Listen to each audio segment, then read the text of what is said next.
Yeah. YouTube. You already know what's going on. It's your boy C-So BK5, Mr. Big DFA in the spot. Shh, don't make it hot. Before I get started, I want to say Happy Mother's Day to all the mothers out there. You heard? Love you like cooked food. Today's conversation, rolling with one in the head. Now, I made a video about this already, but I want to double down. I want to double down on the topic, so let's get into it. Now, rolling with one up top.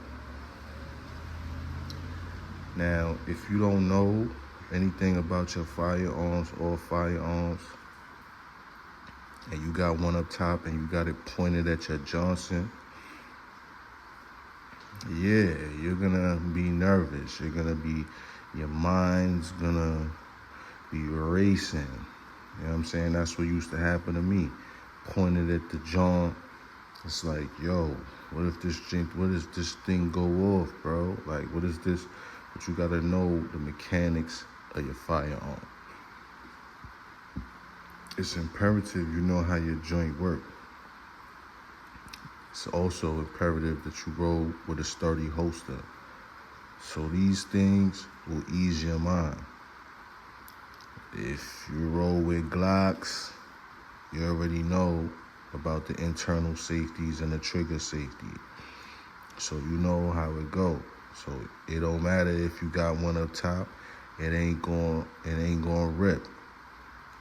Also, another reason you do your studies is if you know anything about Glocks got, this Glock, mostly Glocks, got a 5-pound trigger pull.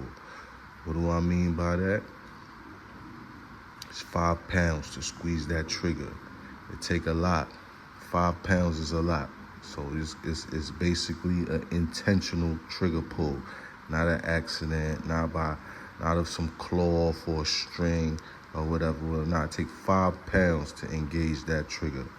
So, with all these things in place, that's when you start rolling with one up top. Don't roll with one up top without the knowledge of the firearm. You definitely got to get comfortable. You know what I'm saying? Use snap caps if you need to. Dry fire, practice. But it's imperative that you roll with one up top. Go take classes, training. You know what I'm saying? Whatever you got to do to get comfortable with walking with your joint with one up top. Me, it took me a little minute before I was able to walk with one up top because I just had the P320 effect. I always used to feel like it was just gonna go off, but nah, this ain't SIG, this Glizzy, the Glockies. So, yeah. When I hosted this thing, and I run an appendix, and I put my joint in the holster, and I'm walking outside, it always got one up top, and I never even think about it. I used that used to rack my brain. I used to be driving thinking about it like, yo, this joint is pointed at my joint, bro. Be really racking my brain. Couple times I took it off. I took it off my hip, took it out my waist and put it to the side. And then I started thinking to myself like, yo, you bugging, bro. Look, it ain't even go off, nothing ain't go.